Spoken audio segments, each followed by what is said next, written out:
Good morning everyone, সবাইকে জানাই জয়গুরু।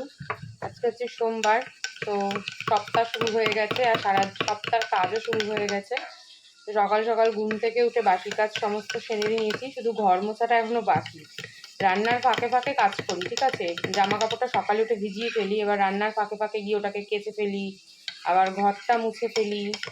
মানে যেই কাজগুলো থাকে আর কি, সবই রান্নার ফাঁকে ফাঁকে করে ফেলতে হয়। আর এটা আমার চিয়া সিডস, যেটা আমি ভিজিয়ে রেখেছিলাম, আর এটা এখন খাবো। আর চলো, এখনো অনেক কাজ বাকি, রান্না বান্না প্রায় শেষের দিকে আমার। এখন হচ্ছে গণেশের টিফিন গোছাতে হবে। ওদিকে মনা হচ্ছে আধা ঘুম আধা জাগার মধ্যে বসে রয়েছে, বসে নেই, শুয়ে পড়েছে। আবারও শুয়ে পড়েছে, মশারি থেকে মুখটুকু বার করেছে, করে আবারও শুয়ে পড়েছে।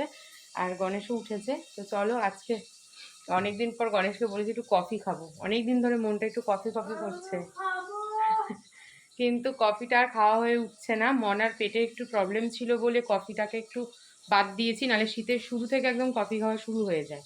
তো যাই হোক, এখন আজকে ইচ্ছা আছে খাওয়ার, দেখা যাক কতদূর কি খেতে পারি। কিন্তু এবছর শীতে জমিয়ে কফি খাওয়া হবে না, কারণ কফিতে না পেটটা খুব গরম করে দেয়।